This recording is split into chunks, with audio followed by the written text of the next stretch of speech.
aku melihat, sesungguhnya Anak Domba berdiri di Bukit Sion, dan bersama-sama dengan Dia 144.000 orang, dan di dahi mereka tertulis namanya dan nama Bapanya. Dan aku mendengar suatu suara dari langit, bagaikan desau air bah, dan bagaikan deru guruh yang dahsyat. Dan suara yang kudengar itu seperti bunyi pemain-pemain kecapi yang memetik kecapinya.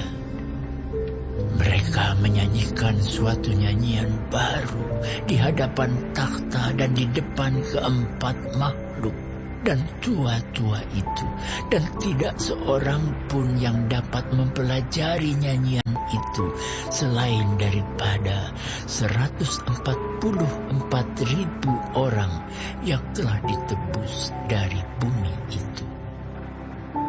Mereka adalah orang-orang yang tidak mencemarkan dirinya dengan perempuan-perempuan, karena mereka murni sama seperti perawan. Mereka adalah orang-orang yang mengikuti Anak Domba itu kemana saja ia pergi. Mereka ditebus dari antara manusia sebagai korban-korban sulung bagi Allah dan bagi Anak Domba itu. Dan di dalam mulut mereka tidak terdapat dusta. Mereka tidak bercela. Dan aku melihat seorang malaikat lain terbang di tengah-tengah langit, dan padanya ada Injil yang kekal untuk diberitakannya kepada mereka yang diam di atas bumi, dan kepada semua bangsa dan suku dan bahasa dan kaum. Dan ia berseru dengan suara nyaring, "Takutlah akan Allah dan muliakanlah Dia, karena telah tiba saat penghakimannya. Dan sembahlah Dia yang telah menjadikan langit dan bumi dan laut dan semua mata air." Dan seorang malaikat lain, malaikat kedua, menyusul Dia dan berkata, Sudah rubuh Babel, kota besar itu, yang telah memabukkan segala bangsa dengan anggur hawa nafsu cabulnya. Dan seorang malaikat lain, malaikat ketiga, menyusul mereka dan berkata dengan suara nyaring, "Jikalau seorang menyembah binatang dan patungnya itu, dan menerima tanda pada dahinya atau pada tangannya, maka ia akan minum dari anggur murka Allah, yang disediakan tanpa campuran dalam cawan murkanya. Dan ia akan disiksa dengan api dan belerang di depan mata malaikat-malaikat kudus dan di depan mata Anak Domba.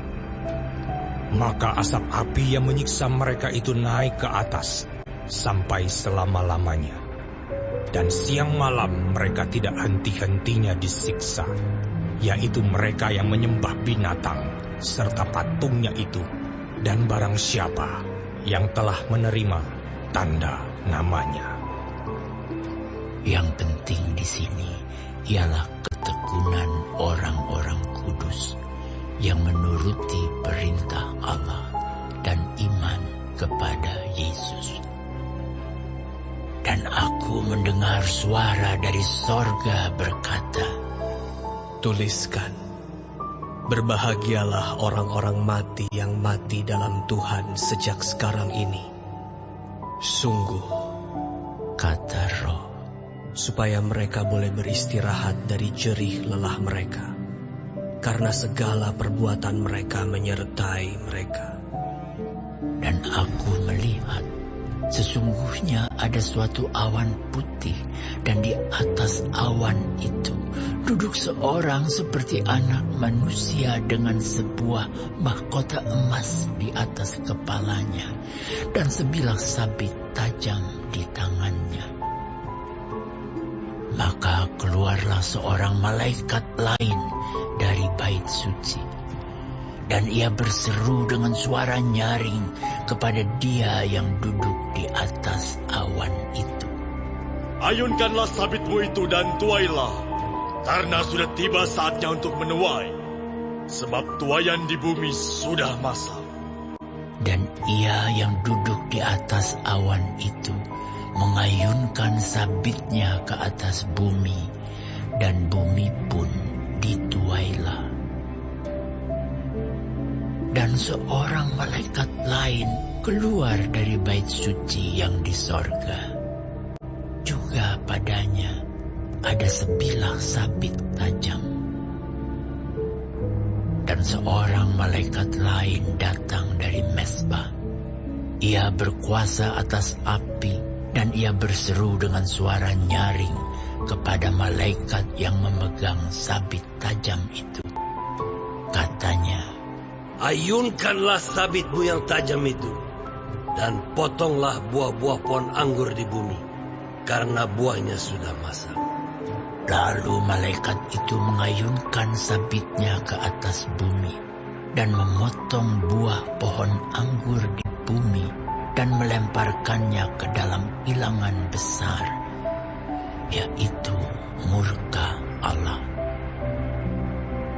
Dan buah-buah anggur itu dikilang di luar kota, dan dari kilangan itu mengalir darah, tingginya sampai ke kekang kuda, dan jauhnya 200 mil.